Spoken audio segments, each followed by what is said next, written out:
Coming at you with hard-hitting analysis of every fight on every UFC card. This is your source for everything you need to know for your daily fantasy MMA lineups. This is Daily Fantasy Knockout. Here's your host, Drew D.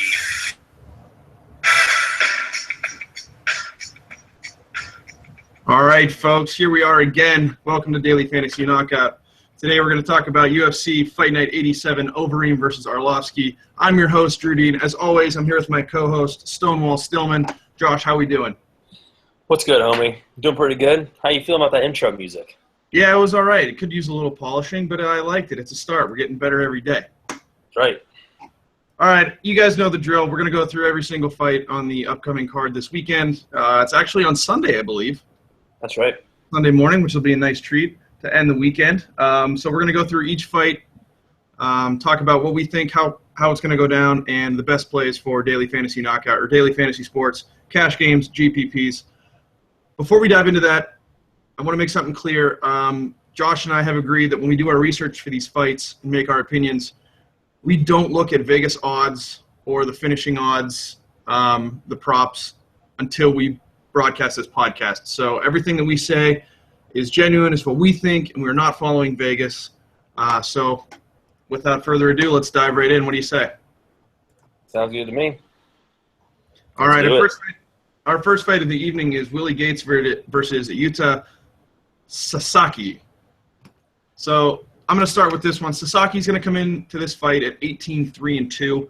He's coming off of 2 consecutive losses. He was TKO'd by Taylor Lapoulis, and he was submitted in a fight against Leandro Issa.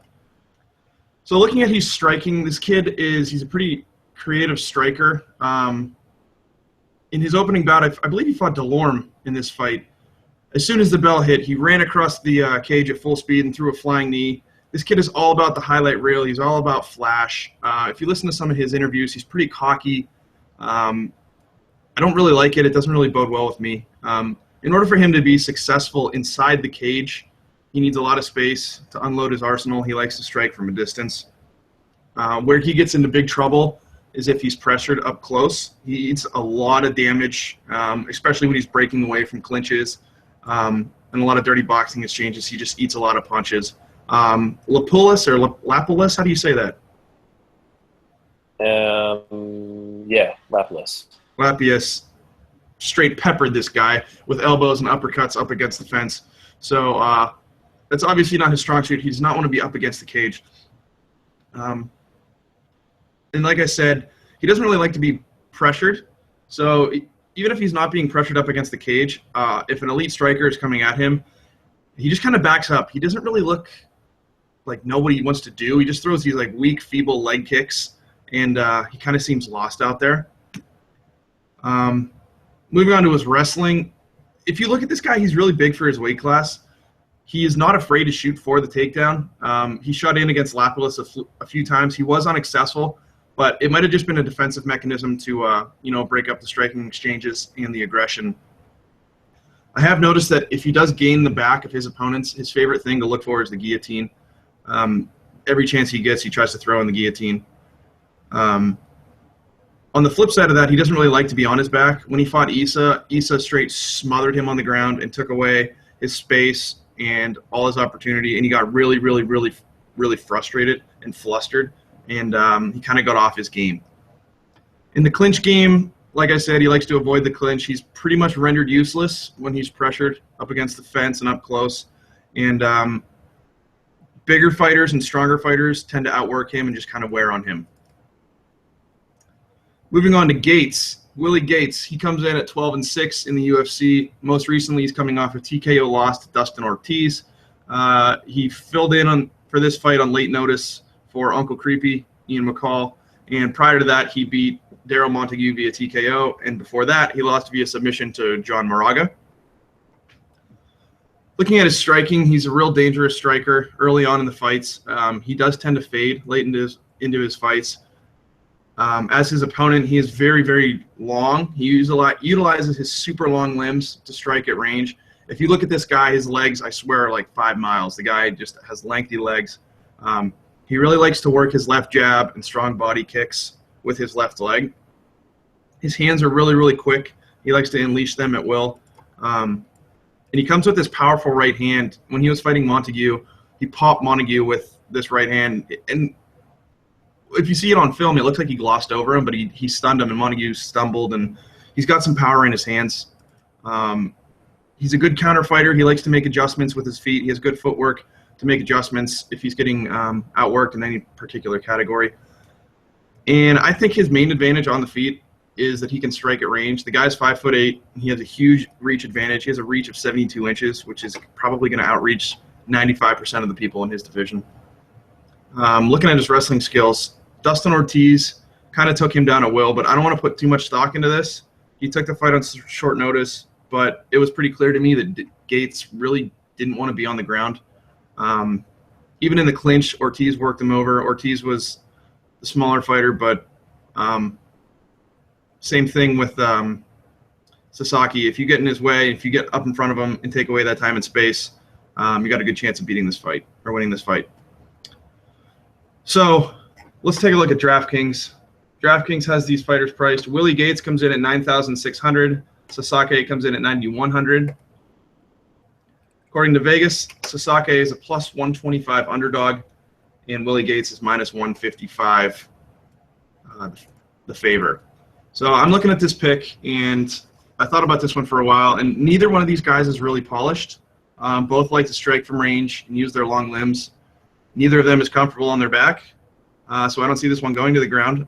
I'm going to side with Gates on this one. I think with his reach advantage and the fact that he has faced stiffer competition in Moraga and Ortiz, I'm going to favor him in this fight. I'm really not sold on Sasaki. I think he will be intimidated by the pressure and the size of Gates coming forward at him. I think he's a little cocky for his own good. I don't think he's that sweet. If Gates does pressure him and beat him up, get him to the fence, use some dirty boxing, and continue to pressure him at range, I really think Gates finishes this fight in the second or third round as Sasuke begins to crumble and fade late into the fight. Okay. Yeah, I'm 100% on board with your analysis. Just wanted to add real quick that Willie Gates was supposed to be fighting Paddy Houlihan, who recently had to retire. Did you hear about that? Yeah, I did. He had some sort of, was it blood clots, or he had a medical condition or something? Yeah, he had a blood disease or something like that, congenital disease that wouldn't allow clots to form properly or something, and he was no longer able to get medical clearance after revealing that he's had this since birth.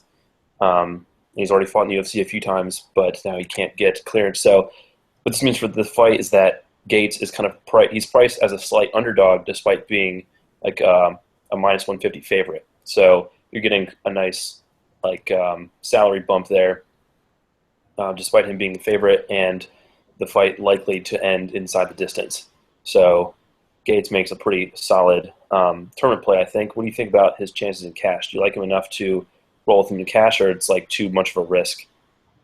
I mean, for his price point, I think I would run him in both formats, to be honest. I think he wins the fight. I think watching Sasaki, he gets confident, and then once he gets frustrated, he fades later into his fights, and he crumbles, and he can't handle the pressure of the striking. So if Gates just lays it on him like I know he can, I think he's going to win this fight. So I think he's a safe play in either. Okay, awesome. All right, let's move on to our second fight of the evening. Leon Edwards versus Dominic Waiters. All right, so Edwards is the British striker. He is 2-2 in the UFC, I think, coming off a loss to Kamaru Usman, the guy who won the Black Stallion versus AKA Season Tough. So he's a striker, and he's going to he's got really, really good striking, powerful, accurate. The one knock on his striking is that he doesn't throw a ton of volume. So he can kind of get caught waiting to counter. He'll lead at points too and throw big power punches, but if he can't put you away, then volume becomes a real concern. And in his losses, he lost his UFC debut because he kind of got reckless and gave up takedowns and was giving up position against a Brazilian Jiu-Jitsu black belt who he was smashing on the feet. And against Usman, he couldn't stay off his back. He did a pretty decent job of defending the takedown. He defended 7 out of 13, but he still got taken down 6 times in the fight. And so that's what Waters is going to want to do. He's going to want to take him down. He is a wrestler. I don't think he's on Usman's level. He doesn't really look very comfortable striking. He's like sort of flat-footed. Waters, that is. He's sort of flat-footed, has his hands low, looking to counter, or he's like lunging in with big power shots. But he's not always like in the right range to do that. He does have pretty good timing on his reactive takedowns.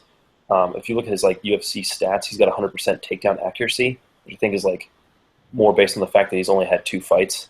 It's still impressive, nonetheless. Yeah, yeah. But again, I don't know how like accurate that is, because in his last fight, Waters has sort of had a rough go of it. He had like his first fight against George Sullivan, and he acquitted himself pretty well, considering like how little chance he had to prepare for that fight. But he, when he couldn't really hold Sullivan down. That's sort of his problem as a wrestler, is that he holds you like once he takes you down from guard, he doesn't really look to advance the dominant position. He needs space to get back to their feet. And that's what sort of happened against Sullivan. He was giving Sullivan too much space. He was able to get back to his feet or reverse, and Waters does not look good on his back at all. He was getting smashed by Sullivan. And then in his second fight, he had like a late call-up to the main card and ended up having to take on Dong-Young Kim. He had a full camp, but he wasn't like training for Kim. Right. And then he got so he was trying to take Kim down against the fence, or had him in the clinch. I guess maybe they didn't consider it like a legit takedown attempt or something, but he got hit tossed pretty quickly, and then Kim put him in the crucifix and pounded him out in the first round. So he's had kind of a rough time of it. UFC is giving him a third chance because they've kind of given him the short end of the stick a couple of times, but I think he ends up on the short end of the stick once again against Edwards. I think Edwards has his takedown defense is good enough, and he's pretty good at getting back to his feet when the opponent is trying to strike from guard. That happened to him once against his Brazilian foe that he took on in his debut. I'm blanking on his name right now, but when the Brazilian was trying to punch him from his guard, he was able to get up pretty easily, and so I think he's going to be able to do that against Waters. I think he's going to get back to his feet and then resume his striking. And so I see him taking a decision or possibly late stoppage, but I think that kind of due down, he doesn't throw a ton of volume, leads me more to lean more toward a decision for Edwards. The classic striker versus grappler matchup. I'm going to agree with you there. Normally, we're going to lean towards a striker. So, yeah. In terms of DraftKings, Edwards is 10,900. He's a minus 240 favorite, and Waters is 8,500 as a plus 200 underdog. And in terms of finishing, it's over under 1.5 rounds, and it's minus 180 to go over. So probably still slightly favored to end inside the distance, according to Vegas. I'm not sure that I 100% agree, but for that reason, I think it's kind of more of a tournament play. I don't really like either of these guys in cash. Waters could get blown out right away in the first round. Edwards has an 8-second knockout of Seth Pazinski on his record, so he can definitely, if he lands flush, can put anyone away right away. But I don't really like Edwards for cash because he's really expensive, 10,900, and he could end up like fighting off takedowns for long stretches of the fight and end up just taking a decision for 10-9 you want to finish. Similarly with Waters, you might think, okay, maybe he makes a decent cash play. He's so freaking cheap, and he has like a pretty obvious route to victory. He just needs to wrestle. But again, he could get blown out in first. I might consider playing each of them a little bit in tournaments, but I don't really like either of them that much. All right, good stuff. Let's move on to our last fight of the UFC Fight Pass early prelims. Kyoji Horiguchi versus Neil Seery. The Gooch. Now, what's up, baby? Horiguchi, top contender in the 125 division. He's 16-2 in his pro MMA career. His only blemish in the UFC is a 5-round one-sided loss to champion Demetrius Johnson. And if memory serves me, it was the latest stoppage in the history of the UFC. Yeah, he got 1 second left. 1 second left, yeah. So that record's never getting broken. Never. So if you guys have seen this guy fight, he's a pretty fun fight to watch. You know what you're going to get out of him. In the striking department, He really likes to switch up his stance throughout the fight. He has capable power in both hands to end the fight. His movement is elusive. It's lightning fast. He's in and out. He has excellent head movement when he's in there in the pocket. He employs a stick and move style, and I'm going to quote Mike Goldberg and calls it a slip and rip. So he jumps in and out, gets in there, gets out of there. He throws aggressive combinations. He throws this aggressive jab, and he loves to follow it up with this overhand right. I noticed he likes this wide-based karate stance, and he does this weird hop step, and he throws his left body kick. And if that thing connects, man, it's going to pose some problems to some people. At the same time, his counterpunching, he's quick. This guy is all about speed, speed, speed. It's so hard for fighters to counter his speed. Nobody's really done it aside from Demetrius Johnson. That's why he's the GOAT. And that's the biggest part of his game is speed and accuracy. Some of the issues I did see with him in his striking department is he tends to lean his head to one side when he's in the pocket, which does leave him open to head kicks, and you could go night-night. His wrestling ability, he has decent top control. When he is in top control, he keeps his opponent real tight, which makes me think that he isn't too comfortable down on the ground. He only averages 0.91 takedowns in his UFC career, so this guy really doesn't want to take it to the ground. He prefers to keep this fight standing and on the fence. But he's good on the ground, though, right? Yeah, I mean, he's substantial. He's serviceable on the ground. He's not going to be outmatched, but I wouldn't look for him to, out-wrestle anybody, and I don't see him winning the fight on the ground. In the clinch, though, he's really comfortable in the clinch. He's got powerful knees. He does a good job of controlling the wrists. I think he prefers to keep this fight standing. Would you agree? Yeah, I think so. And I'm going to let you finish, but real talk, why are you quoting Mike Goldberg, of all people? This dude is the jokest joke of an announcer ever. Just thought I'd throw that out. I just like the sound of it, dude. Get off me, man. All right, that's fine. Yeah, slip and rip, that's a solid phrase. That's pretty cool. Anyway, let's move on to Siri. Neil Siri, two-tap. He is 16-11 in the UFC. He's fighting out of Dublin, Ireland. This guy loves to push the fight forward. He's always looking for the knockout. He has solid head movement. He does a really good job of circling away from the power hand of his opponent. He likes to switch stances as well.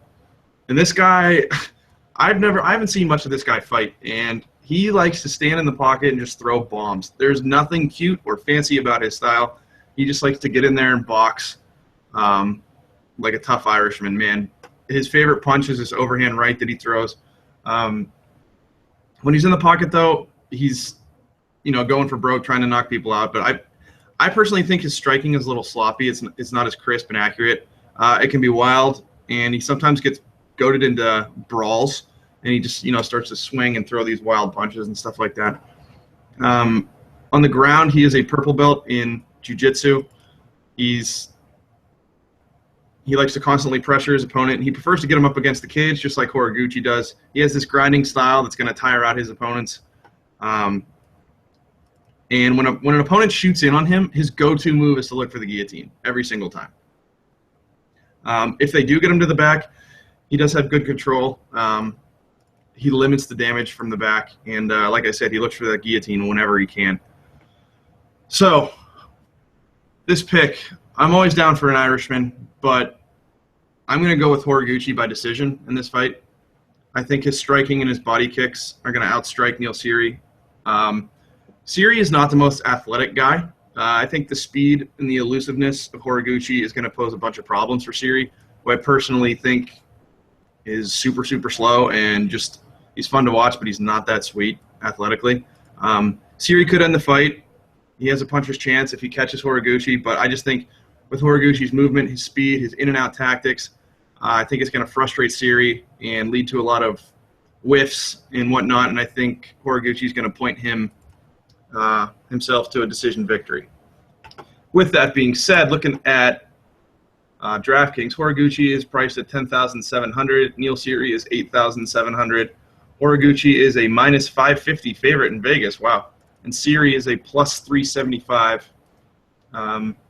underdog, and Vegas has this favorite to go over 2.5 rounds at -220. So yeah, that pretty much Vegas kind of agrees with my research. I don't know if I'm going to have any exposure to Horiguchi. You guys have probably learned by now that if I'm paying up for $10,700, I expect to finish, and I expect an early finish, and I just do not see that happening with the Gooch. If you have any other opinion, Josh, I'm not too sure if you see anything else in this fight. Yeah, I mean, I was just going to say, I think I.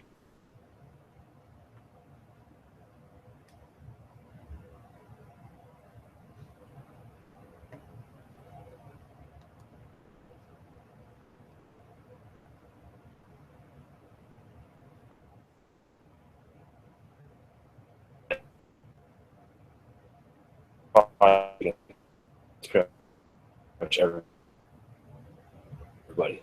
In terms of like DraftKings, I think Horiguchi might make a cash play though.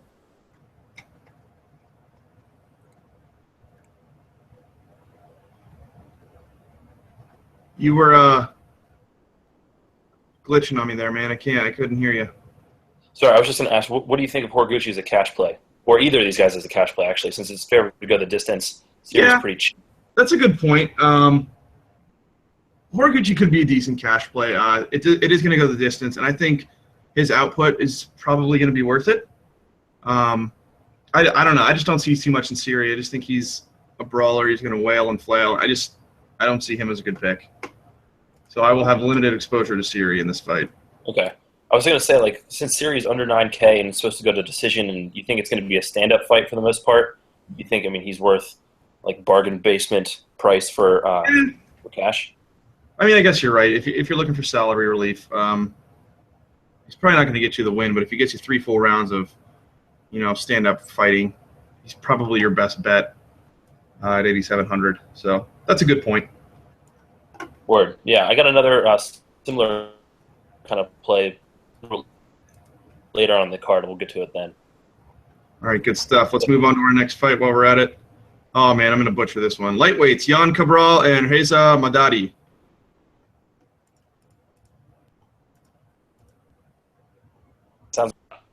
So Cabral is both these guys are, I think, 2-2 in the UFC, and they both have some pretty impressive wins. Madadi choked out, which is a win for him. He got Darce choke on Johnson, who went on to win 4 straight fights and enter the contender line. And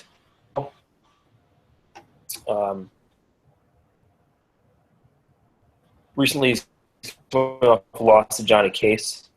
He doesn't really, in terms of wins, what Nova Uniao.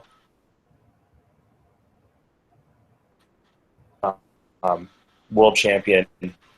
That's where I'm trying to look to get the fight. He works a lot better in top position. His top side grappling is just out of control.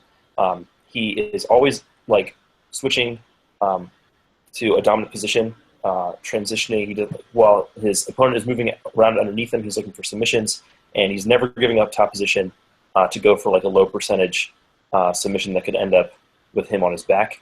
He's always maintaining position while kind of looking to pass and being aggressive with submissions. So he's very, very. It's still really good. On the feet, he's not super comfortable. Punches his way into the clinch where he can try to look for trips and takedowns. But he will throw leg kicks and occasional high kicks at range. But he really wants it in the clinch. He's going to be taking on Madadi, who is a wrestler, a guy who hails from Sweden, in the news in the past couple of years for a bank robbery, allegedly. But I think he actually did time for it.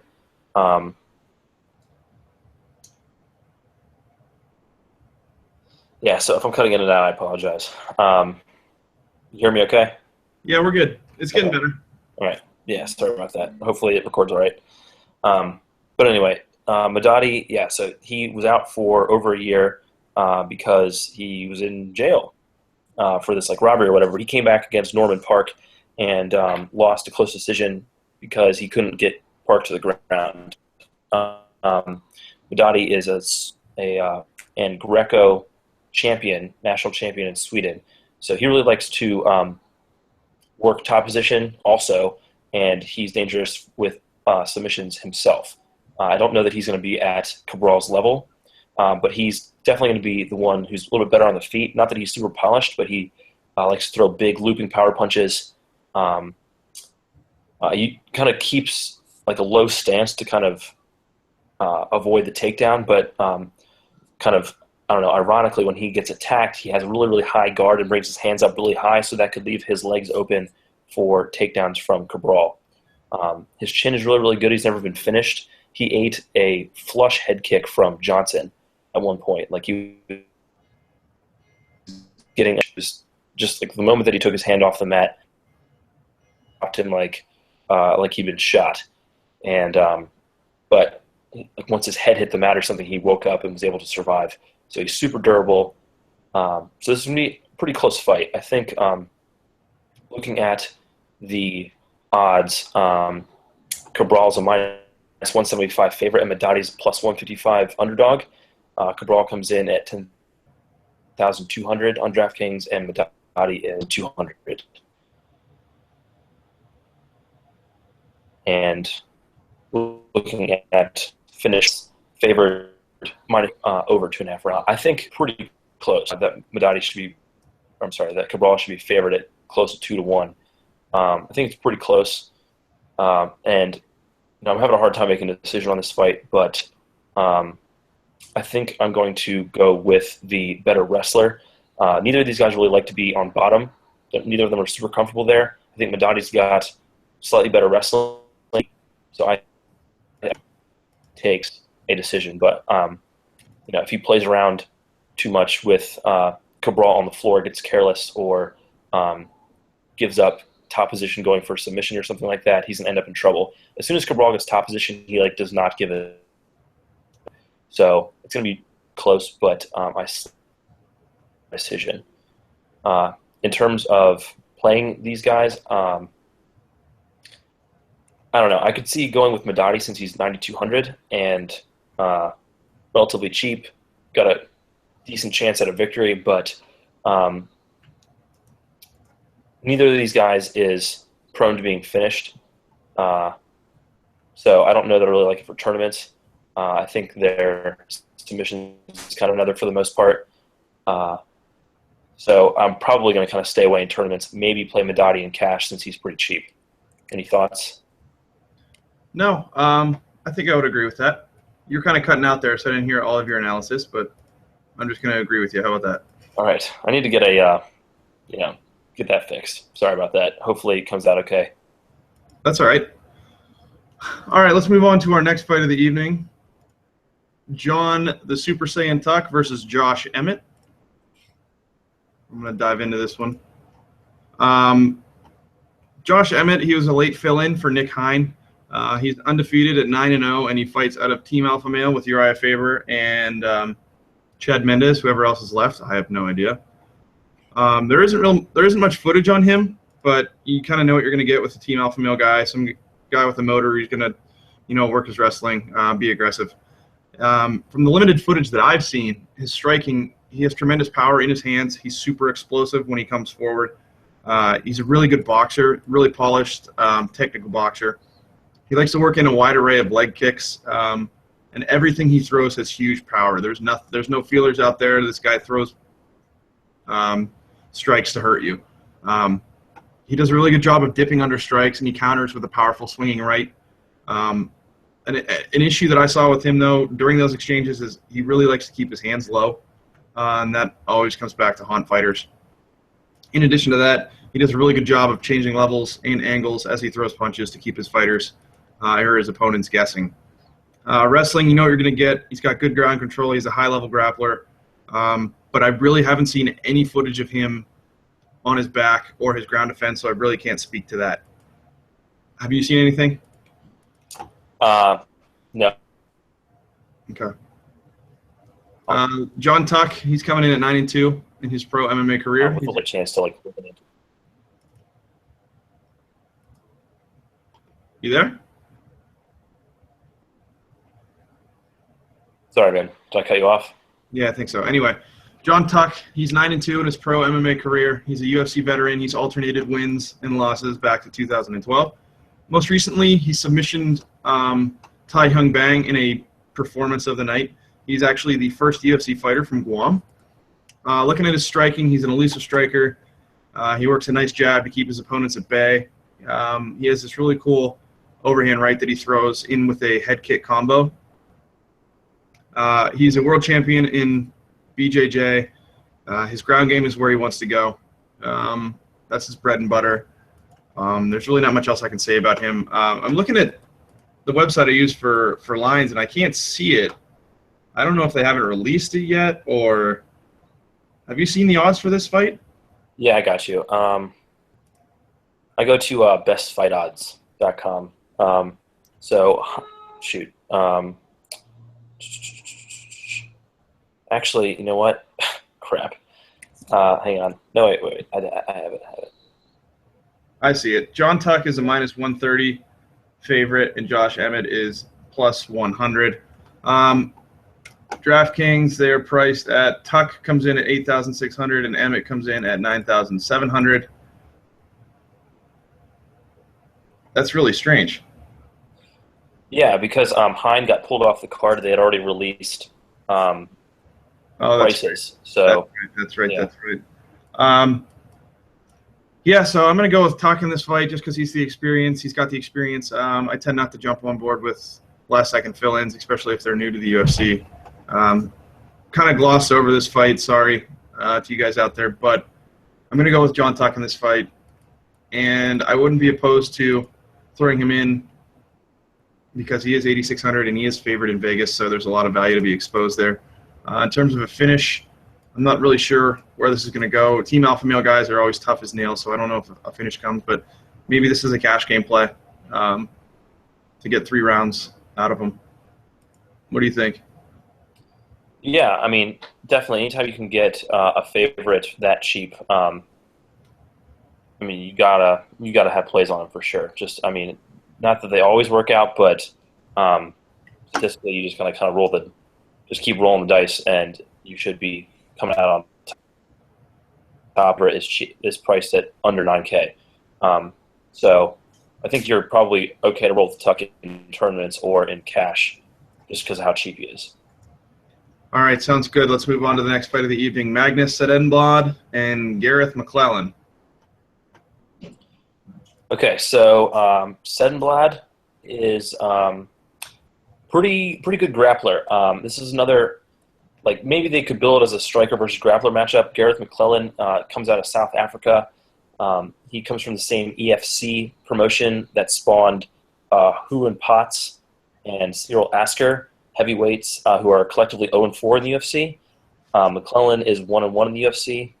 So the South African MMA game isn't that tight right now. So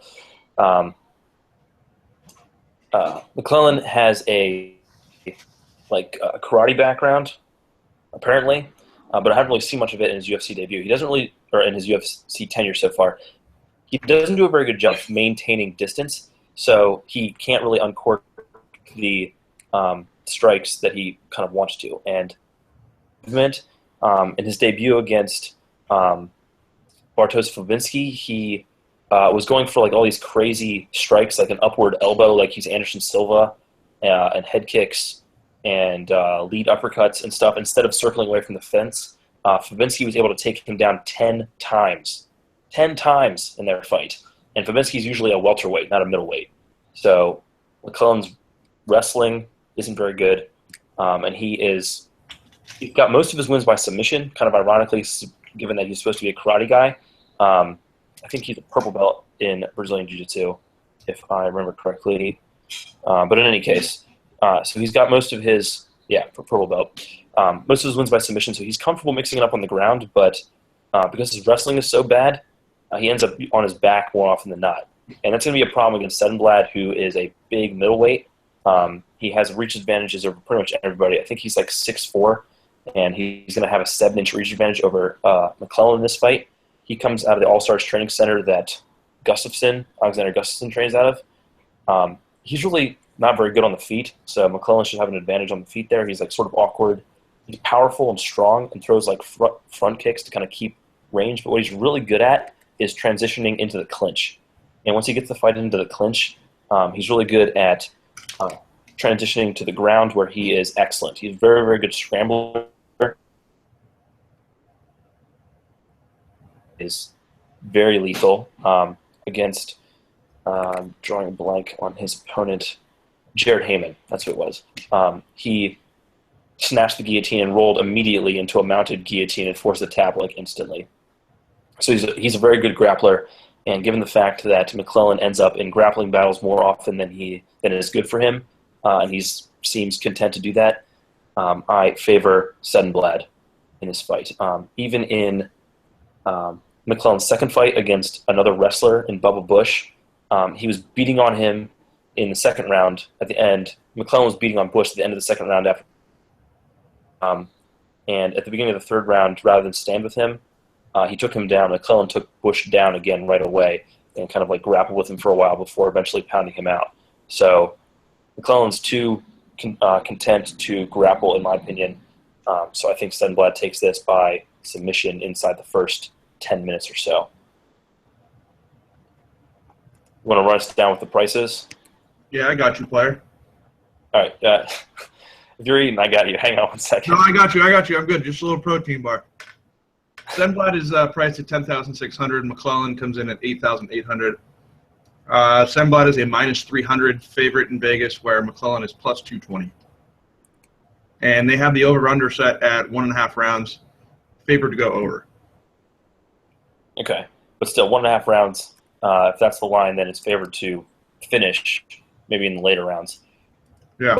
I like Sedenblad with a decent shot at finishing. I don't think he's got a good chin. It's another thing I forgot to mention. In his debut against Francis, was in some bad spots on the ground. Did a good job of like staying active with his hips and avoiding like the submission. But he also got battered. He got mounted and like just beat up by Carmont in both the first and second rounds, and he didn't go out. So his chin is really, really good. He ended up getting submitted then, but I don't think that McClellan is going to be able to touch him up enough on the feet to really test his chin. So I like Sedenblad in tournaments. I think he's solid. Yeah, I kind of agree. I think Sedenblad's just got all the advantages. But I will say McClellan's got a mean-looking beard, and Soulja Boy tell him. What a nickname that is. Oh, my. Yeah, that's about the best thing that you can say for McClellan. That beard is fierce. I will give him that. All right, let's move on to our last fight of the FS1 prelims. Rustam Khabilov versus Chris Wade. All right. So Khabilov is 19-3 in his MMA career. Most recently, he's coming off a unanimous decision victory over Norman Park. Or is it Pike? I'm an idiot. Park, yeah, Park. That's what I thought. Norman Park. He trains out of the Jackson Winklejohn, so you know this guy's going to come in with properly prepared. He's a crisp striker, and he's a decorated Sambo fighter. He's really light on his feet. He constantly moves. He likes to have the fight on his feet, but he is capable of using his wrestling to win fights. He uses a wide array of strikes, kicks. He has this really cool winding uppercut that he throws up the middle when fighters shoot in on him. And one of his trademarks is the belly-to-back suplex. I forget who he knocked out using that. It was pretty cool. Anyway. Vince Pichel, maybe? I forget. Yeah, he might have. He fought Benson Henderson. I believe he was a fill-in, but he actually wasn't intimidated by Henderson, and he really stepped up to the challenge. He didn't really look for combos and striking versus Henderson. He was a little too concerned with defending the takedown, which is an issue. He tried to use his timing to catch him, but I wish he would have pressured Benson a little more and pushed forward. But, you know, he was struggling to find the range because he was afraid of that being taken down. Looking at his ground game and wrestling, if he has to, he can work the fight. He can work the distance and close the distance and work the fighter to the ground up against the cage. He's very, very strong in the upper body clinch. He uses solid level changes up against the clinch to gain takedowns, and he actually took Benson Henderson down a few times and held his own against the bigger fighter and the more experienced fighter for that. He's got great hips and balance. He likes to set up judo throws and trips, kind of like Ronda Rousey does. And like I said, he wasn't intimidated by the level that Benson Henderson is performing at. First round of his fights are normally his strongest. He tends to fade as the fight goes on. He shows a ton of diversity in his fights. He seamlessly moves away from pressure on the feet. He uses takedowns and ground and pound to score points. His constant sustained offense wears on opponents throughout the length of the fight, and that's normally how he grinds his way to victory. All right, looking at my boy, Chris Wade. He only averages 2.5 significant strikes per minute. There isn't really much to see about his in the striking department yet. He hasn't really had to use it. He recently changed up his striking regimen. He was drilling advanced striking combinations against moving, countering targets, is how they described it. He's a training partner with Dennis Bermudez. He calls himself an orthodox fighter, but he likes to switch up his stance quite a bit. Like I said, we haven't seen much of his stand-up in these fights because he likes to take the fights to the ground and wear his opponents. I am concerned with his striking because we haven't seen it. He was outpointed and stunned a couple times by Christos Siagos. But, I mean, he was pressured. He got hit a few times, but he did stay calm. He showed he had a solid chin, and he used his wrestling to regain composure. I'm concerned of his striking because we haven't seen it. With this new striking program that he's been on, maybe it's solid, maybe it's gotten better. We don't really know, so I don't want to just assume things. All right, looking at his bread and butter, man, it's his wrestling. He's a heavy wrestler. It's like the basis of his attack. He trains with Dennis Bermudez. He averages 4.6 takedowns per fight. That's ridiculous.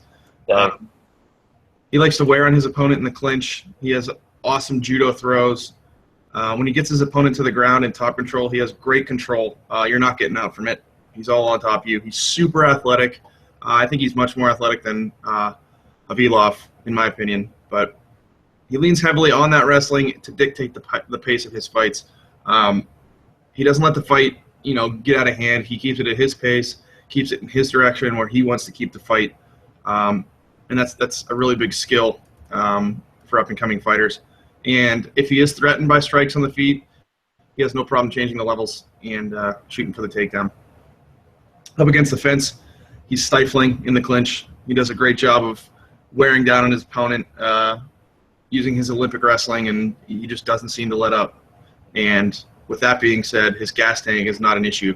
So this kid can go. I really, really think this kid is going to be a star someday. I think he has potential to be in the top 10.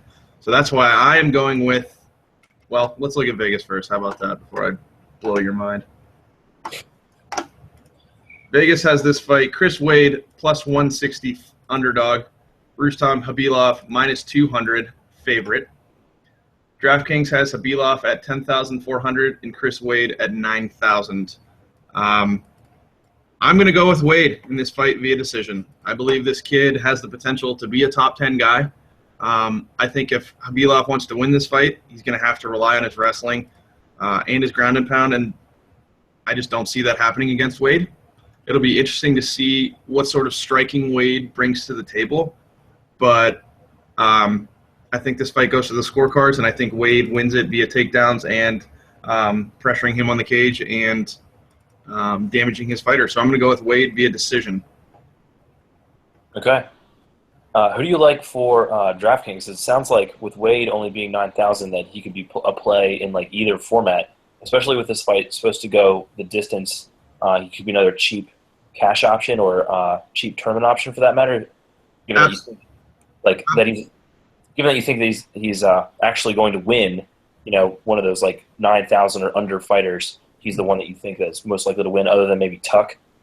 Yep. I would play Wade in either format. Cash games, 9,000. You're going to get 3 rounds out of him. Bunch of takedowns. He might not be the highest output strike-wise. You never know. But I think he steals this victory, so I think he's a good play either way. I don't know if he's going to finish Khabibov. So I look for upside in cash or in tournaments. But, I mean, for 9,000, I'll take a win if I don't get a finish out of him. So I'm going to play him in both formats. Do you think Khabibov has upside? Like maybe if he can't get the wrestling going against him, he loses the decision. It depends what weight rankings are about. I mean, if Khabibov can come and throw some punches at him and, you know, kind of fluster him with his striking and pick him apart on the feet, then I lead him. But every fight I've seen Wade get pressure on the feet, he just resorts back to his wrestling, and I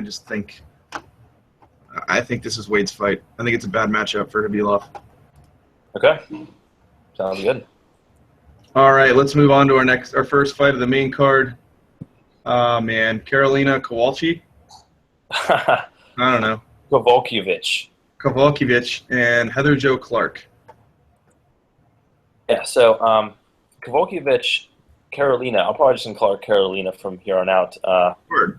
I'm pretty sure it's Kowalkiewicz, but you know, let's not get crazy with these Polish names. She's the most expensive fighter on the roster this weekend at 11,200, but she's only a minus 250 favorite. And like for context, I'm pretty sure Horiguchi's minus 500, but is several $100s cheaper. So, maybe keep that in mind for this. But I think that the price probably illustrates her chances against Clark. Clark, I don't think is going to have a whole lot for. Kowalkiewicz is another Polish Muay Thai like ace, and in the vein of Joanna Jędrzejczyk.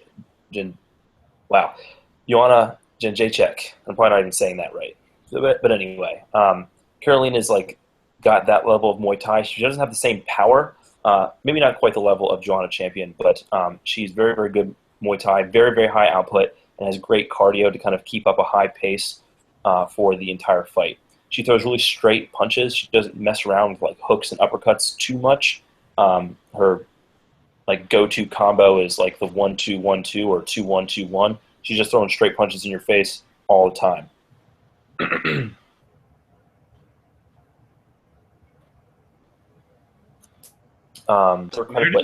With her, sorry. Just making sure you're still alive. Oh, my fault. Oh yeah, I'm good. Yeah, battling a cold. Sorry. Yeah, her. She wants to keep the fight standing, so she's looking to defend takedowns, and that's going to be the case in this fight too. Clark is going to try to look to get the fight to the ground and work in top position. That's probably where she's most comfortable. She's a pretty solid grappler and has pretty nice ground and pound, but she does not have very good wrestling. She likes to hit reactive takedowns, but Karolina does not really overextend herself very much to like leave herself open to those kinds of takedowns. And she's got to know that the takedown is coming because Clark isn't going to have much for her on the feet. Clark likes to throw. She does throw in combination a little bit, but she doesn't have the same kind of output or technical acumen that Karolina does by any chance, by any stretch, I should say. So kind of the downside with Karolina is that, A, the fight is heavily favored to go to a decision. I think it is the most heavily favored fight in terms of going the distance on the card at minus 265 to go over 2.5 rounds. So this price at over 11,000, you really, really want to finish for that, or dominant performance where she puts like over 100 significant strikes on Clark. And if Clark's constantly trying to clinch, constantly trying to shoot for takedowns, that might limit Karolina's output. For that reason, I don't know that I'll be on Karolina very much. If you really want to like get her in a cash game, since she should like just really, really dominate this fight. If you want to get her in a cash game, and since there kind of are a few decent like cheap options who should go the distance, and like we said, like Tuck is under 9,000, should get the win. You like Wade at 9K. To get the win. So maybe you could fit her in a cash game, potentially, but I think for her price, you probably can't shell out for her in a tournament. And again, play herself, given that she's 8,200, and the fight is probably going to be a stand-up battle, and it's most likely going the distance. she's going to eat a ton of shots, but according to Vegas, she should be around to see the final bell, and I agree. I think she's not going to stand around and be a punching bag the entire time. She's going to look to clinch up and try to get the fight to the ground. So I think that Clark could be a decent cash option despite the fact that I don't think that she has any chance of winning, really. But at dirt cheap, almost $8,000, and seeing 3 rounds of stand-up, you could do worse, I think. Yeah, okay. Interesting. I would agree with you on that. Got anything else for us on that fight? Nah, I don't think so. Kowalkiewicz. That's right. All right, let's move on to our next fight. We're going to talk about Nikita Krylov versus Francimar Barroso. I'm going to be pretty quick on this one. Krylov, please be quick. Okay, unlike Francimar Barroso, the worst 3-1 UFC fighter in history. In history. The guy's brutal. I'll give you a rundown on Krylov. He's 19-4. All 4 of his UFC victories come by finish. He's had 23 fights in total. Only one of them has ever left the first round. He's got an awkward stance, real heavy with the kicks. He relies on his karate. His striking arsenal, he uses high leg kicks. He follows up with right hooks. He uses his reach very, very well to gain the clinch, and he uses solid knees to the body when he gets into the clinch to wear down his opponent. He has a very, very high output. He averages 6 strikes per minute. He's always on the go. He's always pushing forward. 77-inch reach. He's going to have a 2-inch reach advantage over Barroso. He does tend to leave himself out there for submissions when he gets taken to the ground. He got caught in a deep guillotine by DeLima and a wicked armbar by Cody Donovan. If he's fighting an elite submission specialist, he's going to pay for that reckless behavior. In addition, when he's in the sprawl, he likes to use his long limbs to sink in chokes. High overview of Nikita Krylov. So we'll go to Barroso. Like my boy Stillman said, 3-1. Probably the most overrated 3-1 fighter. He lunges into his overhand rights. He doesn't set up his strikes or his kicks. He loads up on one strike at a time. He leads with his head first. In between shots, he doesn't really move. He stays stationary, and he's fairly inactive on the ground.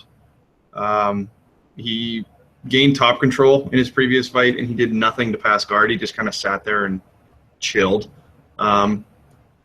Nothing really else that I need to say here. He's an average fighter at best.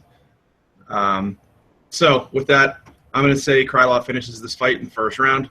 He's going to use his strikes, his long limbs to pick apart Barroso. Neither one of these guys is elite, but I'm going to go with the proven fighter who pushes the pace. Barroso's going to stand there and load up on one punch, power shots, and I think Krylov storms him. So I'm going Nikita Krylov, first round finish. Looking at Vegas odds, Vegas has Krylov as a -200 favorite. Barroso is +160. I'm surprised it's that close. DraftKings, Krylov comes in at 10,100 and Barroso comes in at 9,300. I will be having Krylov in definitely GPPs. What do you think about cash? Like you said, he's pretty reckless, so it's a risk to play him in cash. I think maybe a little bit, but Barroso is just brutal, dude. He's so – I don't have – of course, like I'm going to pick against him and say that he's beaten terrible and he's going to just get mauled by Krylov and he's going to like knock Krylov out in the first round or something. Always happens. But, yeah, I mean, I think you could do okay with Krylov in cash. He's got big-time upside, and he's not that expensive. He's a little bit of a risk for cash.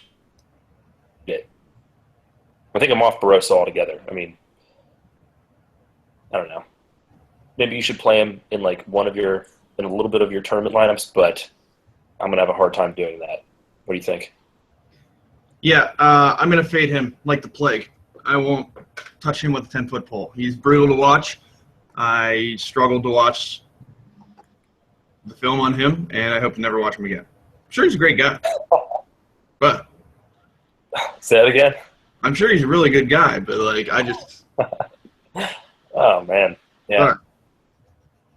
Anyway, that was quick and easy. Hopefully, like that fight. So let's move on to our next fight of the evening. Can you just take their names? Like, yeah, man, I got you. Jermaine Durandamy and Anna. So Durandamy is coming home to Netherlands. She's a Dutch kickboxer, and she's got pretty good technique. Back from a Dutch kickboxer, that's like her main weapon. Light on her feet, bounces around, good movement. She's got like an array of weapons, but she's pretty not big, kind of like does the fundamentals really well. Hard 2 and 3 punch combinations, stiff leg kicks, stiff jab. When she's dominating on the feet, like she was in her last fight against Pacheco, she can get a little bit more flashy. She had like a step-in elbow on her opponent, which is like pretty impressive. In terms of like the clinch or wrestling, she tries to use that defense and work at range. That's like her most like that's her MO. That's what she wants to do. She wants to strike at range. So she's taking on Anna Elmos, who's 3-0 in her pro career, and her opposition hasn't been very good. Only her last opponent had a winning record, but she's looked very, very impressive. So it'll be interesting to see how she fares against better competition. She charges forward into the clinch or into close range, where she just like bombs away with knees and power punches and hooks, and she just smashes people. A couple weeks ago, we had Siohi Ham on the card, and her nickname is Hamderley Silva. She's a really good kickboxer, all about her. But Anna Elmos is the real female female incarnation.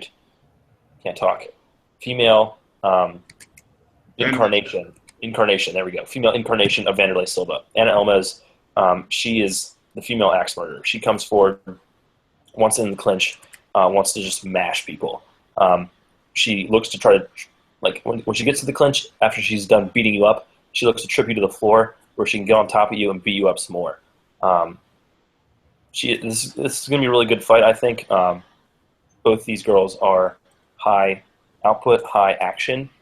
I'm going to go with Durandamy only because level of competition hasn't been very good.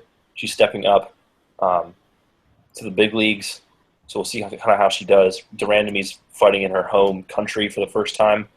And so I think her footwork and her tight technique are going to win the day against like the wild power punching and aggression of Elmos. But it should be a really action-packed fight. I like it a lot. All right. Let's move on to... Hang on. We got to do our DraftKings. You want to hit that? Anna Elmos comes in at 9,400, and Durandamy comes in at 10,000. Looking at Las Vegas, Elmos is plus 275 underdog, and Rondamine is minus 375. Yeah, so I think that line is off. Like, I think this fight is pretty close. Durandamy, not sure what that's about. It's not like Elmos has looked bad, so I'm not really sure why she's such a heavy underdog. So I could see playing kind of both sides here.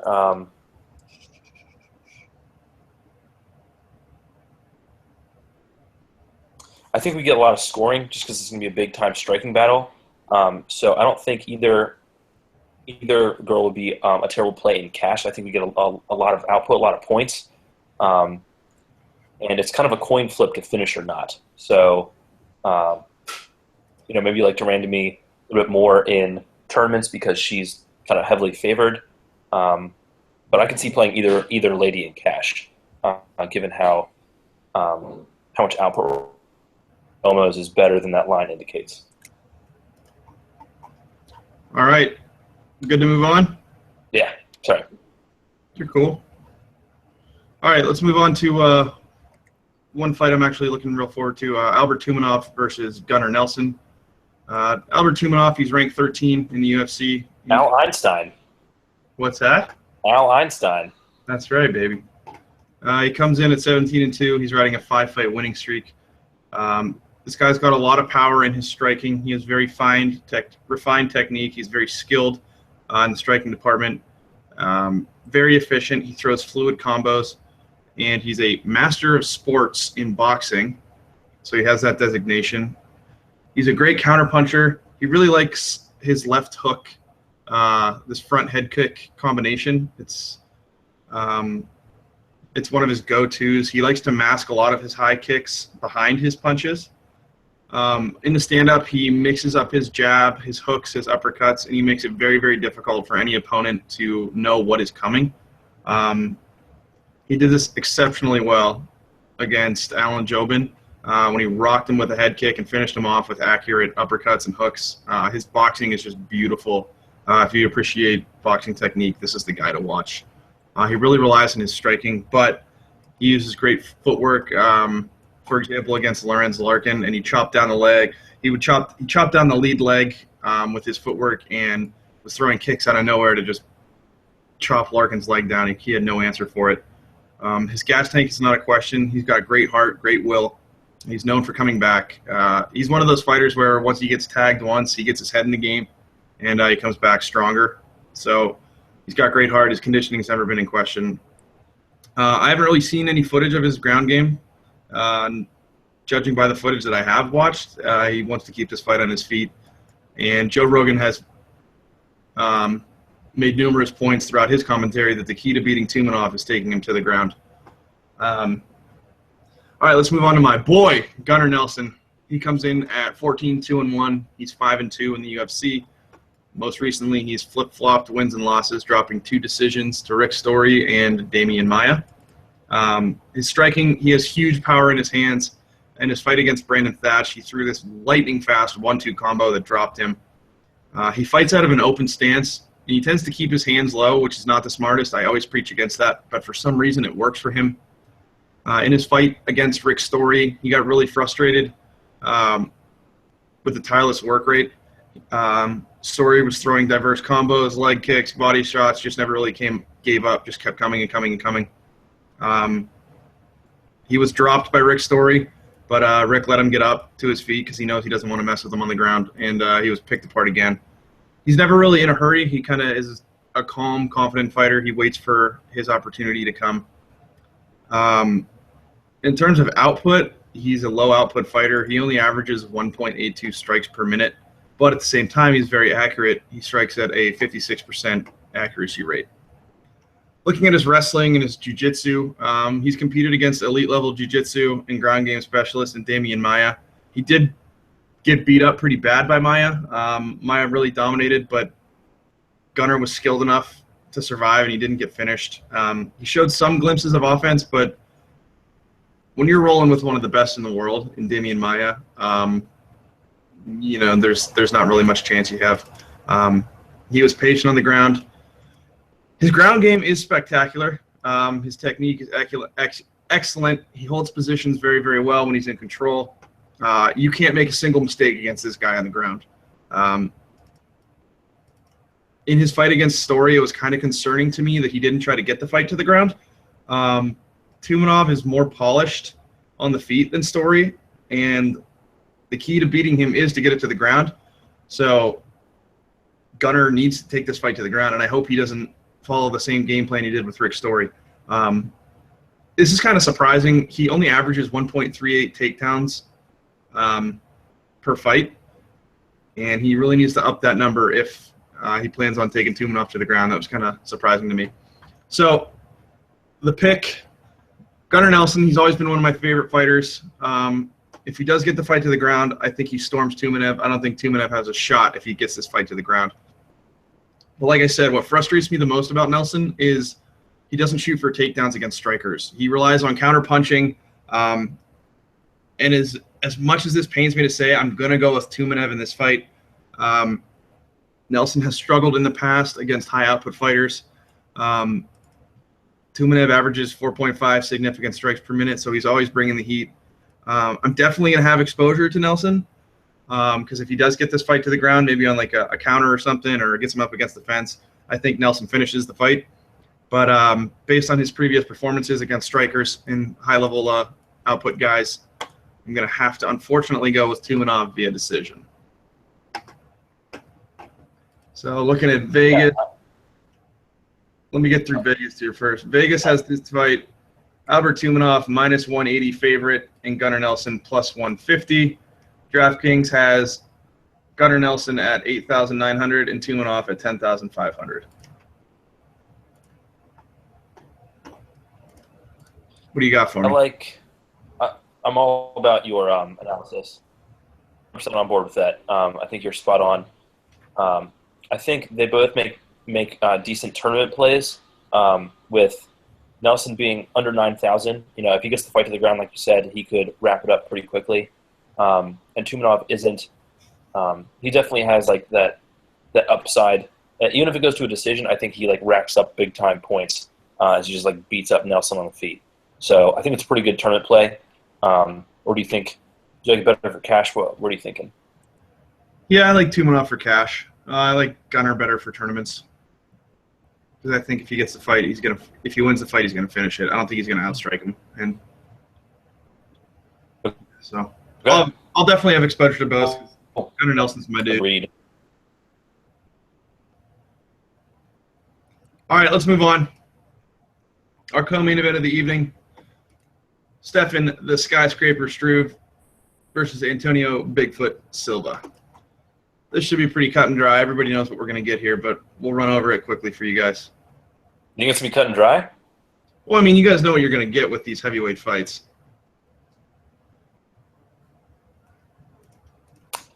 Yeah, that's true. These guys. Okay, so 30 years old. Dude's been around for a long time, but he's still only 29, I think. 7 foot. Kickboxer, really good guard. His problem has always been he's just really, really hittable, and he doesn't do a good job of using his reach. This dude is no John Jones in terms of maintaining range. He'll throw front kicks out there and use his jab, pump his jab, but just not enough to kind of keep people away from him. People are throwing overhand rights at his dome all the time, and sometimes he gets caught against lots of different people. He's got big wins on his record as well. He knocked out Stipe Miocic, which is super impressive, especially given how Miocic has done since then. So I think in this fight, the key for him is getting at range, kind of stay off of his back for the most part against Silva.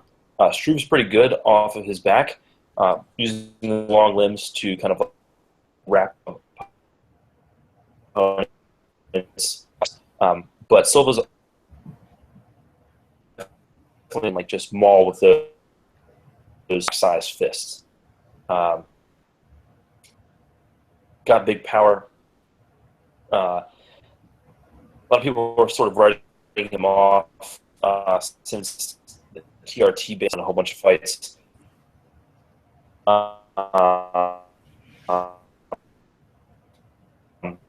I'd sort of written him off. Knocked out by Frank Mir, I guess top 10-ish.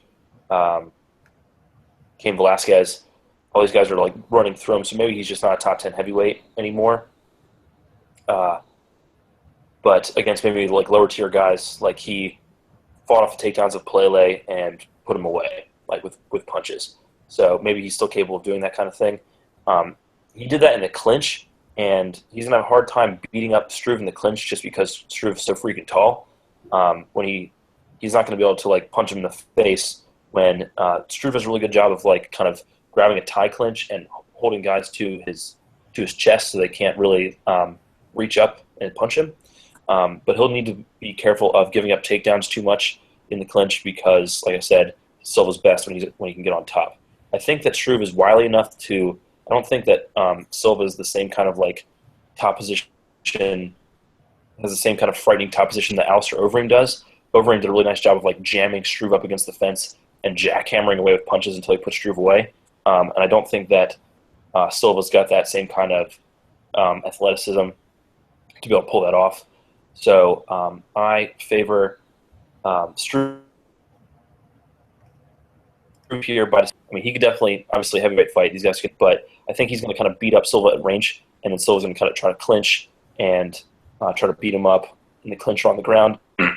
And Struve is going to be able to survive some tricky spots on the ground to get back up or threaten with submissions and go back to beating up Silva at range. So I like Struve by decision. Struve comes in at 9,900 on DraftKings, while Silva is 9,500 on DraftKings. Struve's minus 200 favorite. See if those odds are current. Minus 220 now, and Silva's a plus 180 underdog. And the fight is not favored to go over 1.5 rounds. So they do not agree with me that it goes to 140 to go over. So they like it to stay under a round and a half. Interesting. So definitely like this fight in tournaments. Obviously, with the high upside of finishing, you probably don't want to touch it in cash for obvious reasons. Anything you want to add? No. Every time I think Struve should step up and take the fight, he always lets me down. So I'm going to have exposure to both of these guys, but yeah, they're strictly tournament plays for me. Yeah, I'm a big fan of Struve. I hope that he does well. I hope that like the heart condition that sort of kept him out for a little while, I hope he's got that figured out and he's able to kind of improve. This is a fight he should win. Silva is just not very good anymore. Super plotting on the feet, super slow. Struve should win the fight. So I hope he does. Hope he can pull it out and start making a real run. But that's it. All right, let's move on to the main event of the evening. Alistair Overeem versus Andrei Arlovski. What do you got for me? I like Overeem. Yep, I agree. I'm going to go with Overeem in this as well. I think he's finally finding his stride. He's had I forget who did he last fight. He knocked out somebody. Dos Santos. Yeah. He knocked out Dos Santos. He decisioned Roy Nelson. He knocked out Struve. I just think he's found his groove, and I think he comes through. And I don't want to discount Arlovski, but I think his recent run of success has kind of been a fluke. I don't think he's that great. I mean, he knocked out Antonio Silva, Travis Brown. He decisioned Frank Mir. He did get smoked by Stipe Miocic, but I don't know. I like the Reem in this one. You guys know the story with Reem. He's got devastating knees. He's got big-time power. His chin can be questionable. He likes to lunge in single strikes from the outside at times. He throws a ton of straight left and left hooks from his southpaw stance. He throws the occasional leg kicks and oblique kicks, but I think we know how this heavyweight fight's going to go down. These guys are going to get out there and bang it out, and may the best man win. What do you got on Arlovski for me? The problem with Arlovski is that he's super right-hand dependent. I mean, like, that is his only weapon. I mean, he's got some kicks that he throws occasionally. He has submissions in his past, but he doesn't really do that anymore. I mean, we've seen Overeem get submitted, like, in the past, and, like, Pride and stuff. He would just get like, these random submission losses. It's been a long time since something like that has happened, and Arlovski has pulled off anything like that, so I don't see that happening. The worst-case scenario, I think, for everybody involved in this fight is that they sort of have a staring match, kind of like Arlovski's fight with Mir. Like, they respectful of each other's power, and both of these guys have pretty bad chins, or they're kind of known, I guess, for having like sort of weak chins. So if they just kind of like stand around and kind of like stare at each other for 5 rounds, like do a lot of like pawing at each other with their lead hand, that could be pretty brutal to watch. But Arlovski's really only weapon is his right hand. So much so that he had to resort to basically throwing it, and then when he misses, throwing a back fist with his right hand against Brown. I mean, it worked out pretty well for him. He knocked down Brown a couple of times with that, but his left is just like really not any threat at all. The one time in that Brown fight when he got dropped, I think Brown was like feeling that the lefts were just like not doing anything, and he didn't need to fear them, because that's when he uncorked his own like counter haymaker as Arlovski was like had him against the fence and was like bashing away the fight. Even when he throws it in like combinations, is just sort of there to like paw or to like get distance or just kind of like help reload his right hand. I mean, he's not really doing anything with his left. There's not any power behind it. Felt that every other shot was like not Arlovski with it, and he might have been able to so badly rocked and couldn't really jump on Arlovski before Arlovski was able to get back up. So way more weapons. He's longer. He can fight more on the outside with his kicks, and he's got a little bit of a reach advantage. So I think that it ends by knockout within the first couple rounds, but it could go for a long time if these guys end up like staring at each other for a while, which would be unfortunate. But I'm going to play.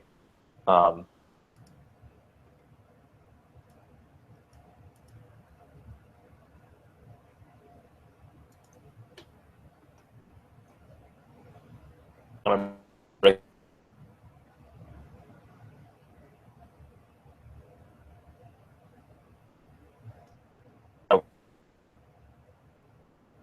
Comes in at 10,300, 240 favorite, and Arlovski is 9,100 as a plus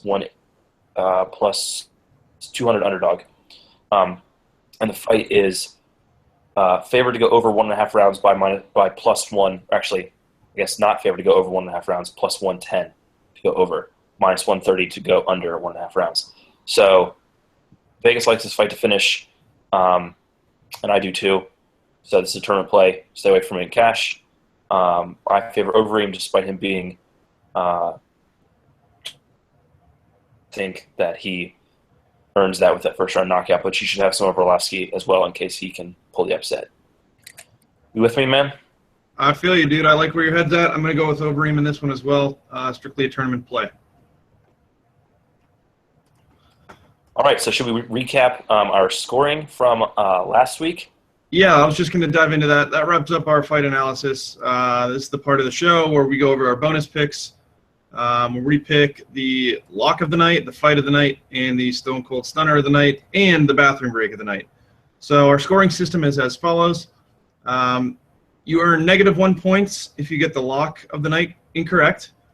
You get +1 if you pick the fight of the night correctly, and you get +3 if you get the Stonewall Stunner of the evening correctly. Currently, I am losing 1-2 against Josh. That's right, son. How's that feel? Feels good, dude. Who do you like for fight of the night? So my fight of the night pick, real quick, last week, or I guess 2 weeks ago now, I picked Felia Rodriguez.